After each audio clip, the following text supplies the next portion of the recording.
Marília Mendonça poderia estar viva. E as tragédias que poderiam ter sido evitadas. 5 desastres aéreos que abalaram o Brasil e as dúvidas que ainda permanecem. Então vem com a gente para descobrir e bora desenrolar esse assunto aeronáutico.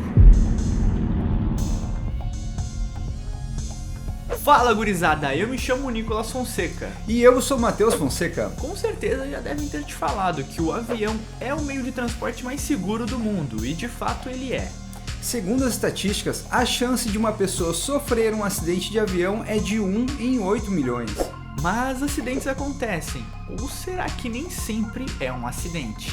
No vídeo de hoje vamos te mostrar 5 desastres aéreos que deixaram muitas incógnitas e poderiam ter sido evitados. Mas antes, te inscreve no canal e deixa o like nesse vídeo, pois isso serve de incentivo para a produção de mais vídeos como esse. No dia 29 de setembro de 2006, um dos acidentes mais revoltantes e tristes da aviação brasileira. Chocou o país e os responsáveis ficaram impunes. O voo 1907 da Gol se chocou com um jato executivo Legacy da Embraer em pleno voo. A probabilidade de uma colisão aérea é baixíssima, mas acabou acontecendo com o voo 1907, matando as 154 pessoas que estavam a bordo, enquanto o Legacy conseguiu fazer um pouso de emergência sem nenhum ferido. O Boeing 737 da Gol, que transportava 148 passageiros e 6 tripulantes, estava saindo de Manaus para o Rio de Janeiro. O Boeing estava sob o comando de Décio Chaves Jr. e do copiloto Thiago Jordão Cruzo. Na direção contrária, o jato executivo Embraer Legacy 600 saiu da fábrica da Embraer para os Estados Unidos com uma escala em Manaus e seria entregue à Exair. Além dos pilotos Joseph Lepore e Jean-Paul Palladino, haviam executivos e jornalistas que iriam documentar sobre a compra do jato. O choque entre as duas aeronaves aconteceu a 37 mil pés de altitude, quando sobrevoavam o estado de Mato Grosso. O winglet esquerdo do Legacy, aquela ponta dobrada na extremidade da asa do avião, atingiu a asa direita do Boeing, arrancando uma parte dela. O Boeing perdeu estabilidade e caiu em movimento espiral, fazendo em torno de 11 voltas como um parafuso, se desintegrando no ar e caindo em uma floresta no município de Peixoto de Azevedo, no Mato Grosso. O jato Legacy, bastante danificado, pousou no Pará, numa base aérea militar na Serra do Cachimbo, onde foram detidos, pois estavam pousando uma aeronave civil em uma base militar com tripulação estrangeira. E o acidente ocorreu porque o sistema anticolisão do Legacy estava desligado. Os controles da aeronave ainda não eram totalmente conhecidos por Lepore e Palladino, que ainda estavam aprendendo. Eles tiveram poucas horas de voo naquele jato antes do dia da colisão.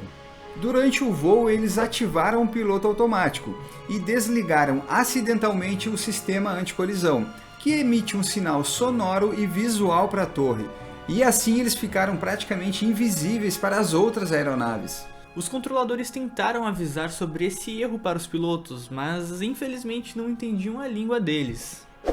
De qualquer forma, os pilotos agiram com imprudência, pois as cartas de voo que possuem as rotas atualizadas estavam dentro da cabine e eles sequer tinham verificado.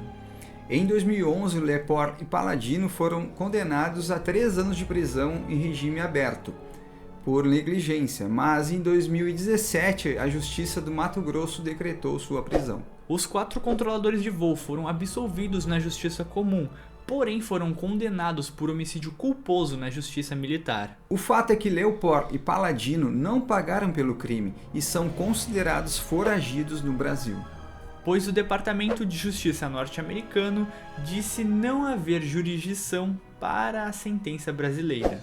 Para saber de mais casos como esse e várias outras curiosidades, siga o Desenrolando o Assunto no TikTok e no Instagram. Valeu! TAM 3054. O acidente com o voo 3054 da TAM foi o pior da América do Sul, deixando assim o Brasil em luto. A tragédia aconteceu no aeroporto de Congonhas, em São Paulo, no dia 17 de julho de 2007 e matou 199 pessoas. O Airbus A320 saiu de Porto Alegre com destino a São Paulo, com 181 passageiros e 6 tripulantes. A aeronave decolou de Porto Alegre com 2,4 toneladas de combustível, além da quantidade necessária. A empresa adotava essa prática chamada de abastecimento econômico, em que as aeronaves abasteciam muito além do limite para aproveitar o valor mais baixo do combustível. E Porto Alegre era um dos lugares com a gasolina com preço mais baixo do mercado. A aeronave estava com o reversor do motor direito desativado, que é um dispositivo que inverte a impulsão do motor e auxilia na parada do avião. O pouso do Airbus no dia 17 de junho tinha tudo para dar errado. O aeroporto de Congonhas era cercado de prédios, a pista era muito curta e o final da pista era íngreme e saía diretamente em uma rodovia. Para piorar, a pista estava sem ranhuras, pois havia sido recapada, e a instalação das ranhuras foi adiada para outra data. No dia do acidente, a pista estava molhada devido às chuvas, e pouco tempo antes da aeronave pousar na pista, na gravação do CRV não havia nenhum registro de diálogo por quase 30 minutos. Nenhum som da cabine? Será que esse áudio foi editado antes de ser divulgado? Estranho. Quando a aeronave toca a pista, os manetes, que são as alavancas de controle manual, não estavam na posição correta. Um dos manetes estava na posição reverse, que é para pouso, e o outro permaneceu na posição climb, que é para subida. Por essa razão, o sistema da aeronave entendeu que o avião seguiria voando e não permitiu a abertura dos spoilers, que são os freios aerodinâmicos. A partir daí, teve início o terror. Todas as tentativas de frear o avião falharam. Com a pista molhada, a aeronave saiu pela lateral da pista a 180 km por hora, direto para a Avenida Washington Luiz, batendo em um posto de gasolina e no prédio de escritórios da TAM. O impacto causou um enorme incêndio, matando todos os passageiros e mais 12 que estavam no posto e no prédio. 3 pessoas foram denunciadas, mas acabaram inocentadas. Segundo o relatório, o acidente não ocorreu devido às condições climáticas, da pista molhada e tal, mas sim por erro no manejo dos manetes. No relatório final, conta que os peritos não encontraram absolutamente nenhuma falha nas engrenagens dos manetes da aeronave. A simulação de treinamento de pouso revelou vários fatores causadores da tragédia, como falta de treinamento dos pilotos, irregularidades do aeroporto e falha nos avisos sonoros da aeronave.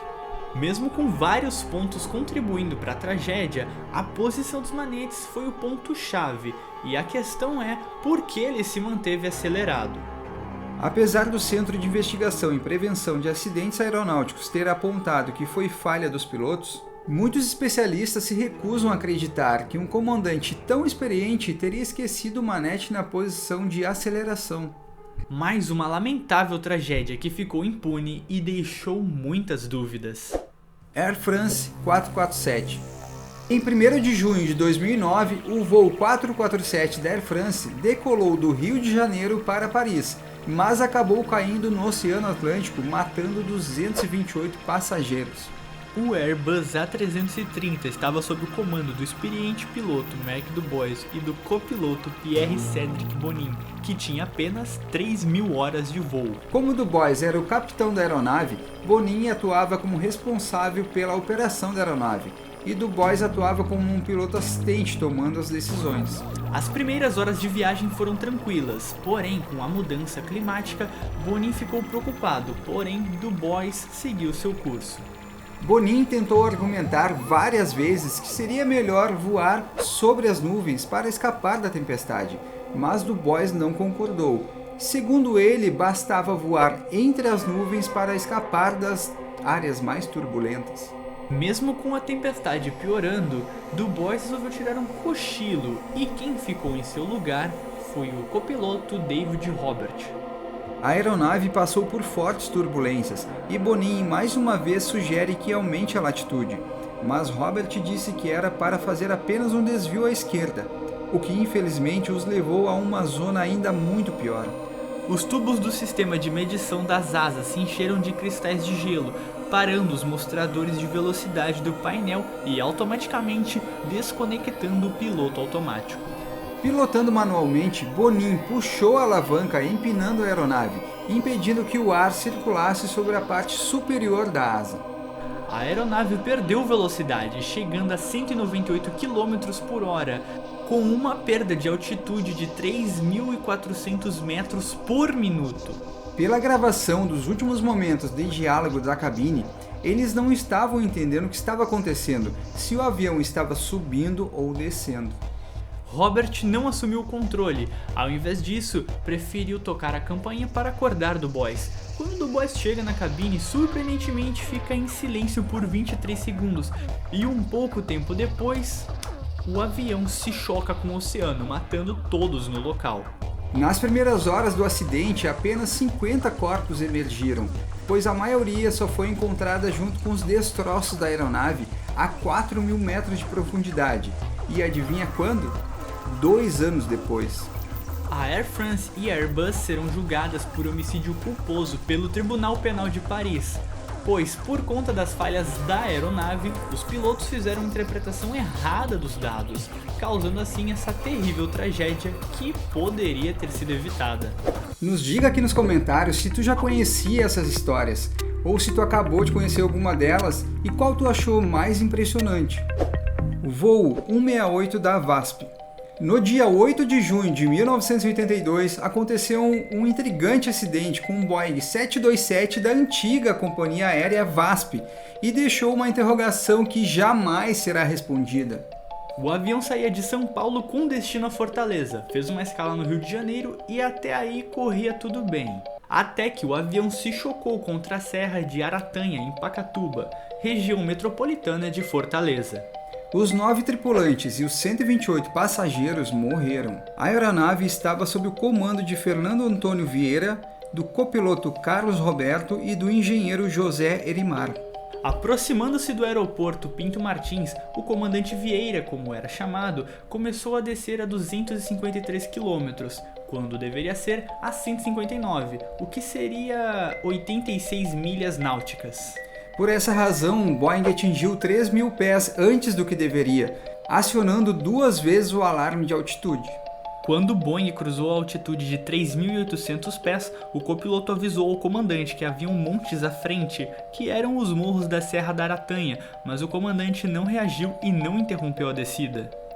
Para o pouso, o Boeing deveria ir para a esquerda da pista, mas mesmo após ter avistado a cidade, o comandante continuou a descida, chocando-se com a Serra da Aratanha a uma velocidade de 530 km por hora, 295 nós.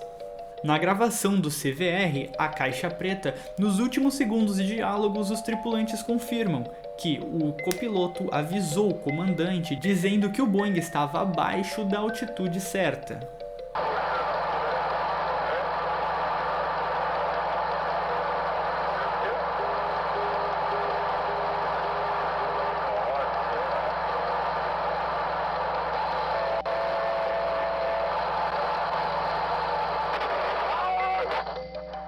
E a pergunta que não quer calar é se realmente foi um acidente? Existem comentários sobre uma alteração na gravação do CVR. Quando o copiloto tenta alertar sobre os montes à frente, no finalzinho da gravação teria uma parte em que o comandante admite saber que os montes estão à frente. Então essa parte teria sido editada, cortada da gravação antes de ser publicado na TV. O comandante Vieira tinha 21 anos de carreira na VASP e, segundo os amigos, ele estava passando por dificuldades. Além da separação, estava com problemas financeiros e, por essa razão, estava fazendo mais voos pelas comissões. Não há nenhuma prova, mas acredita-se que a atual companheira do comandante estava no voo e ele teria conseguido para ela uma passagem especialmente naquela data. Com todos esses indícios, será que realmente o comandante Vieira seria um suicida? Durante as investigações isso até foi analisado, porém ficou invalidado, mas a possibilidade continua sendo muito grande. E jamais teremos uma resposta. Se você chegou até aqui e está gostando do vídeo, pega e te inscreve no canal e ajude nós, o Desenrolando Assunto, a bater a meta de 1000 inscritos, pois aqui nós estamos querendo muito monetizar esse canalzinho. Ajuda a gente, pô! A tragédia Marília Mendonça. E para finalizar a nossa lista de tragédias aéreas, temos a tragédia com o avião da cantora Marília Mendonça, que infelizmente abalou o Brasil inteiro. O acidente ocorreu dia 5 de novembro de 2021, quando a cantora viajava para Caratinga, em Minas Gerais, cumprindo a agenda de shows. O avião bimotor se chocou com uma torre de transmissão elétrica quando estava em procedimento de pouso, faltando exatamente 1 minuto para pousar. A colisão da aeronave com os fios da torre são uma incógnita até o momento. O que teria causado a colisão? Ela teria sido a causa do acidente ou algo anterior aconteceu e causou a colisão? As investigações continuam para apurar se a causa foi uma falha mecânica dentro do avião ou foi apenas um erro do piloto. De qualquer forma, a tragédia poderia ter sido evitada, pois Marília Mendonça não queria mais viajar em avião bimotor devido à falta de segurança. Inclusive, 2 meses antes, ela teria se recusado a entrar no avião do seu empresário por falta de segurança nesse tipo de avião. Um dia antes do acidente, a cantora autorizou a compra de um jatinho particular, para ter assim mais segurança. Mas, infelizmente, não deu tempo. No dia do show, ela não teve escolha, ela teve que entrar no avião bimotor devido ao tamanho da pista de Caratinga, local onde seria o seu show.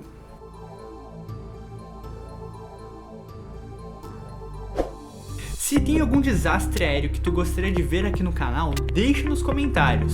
E não te esquece, te inscreve no canal, esperamos todos no próximo vídeo. Valeu!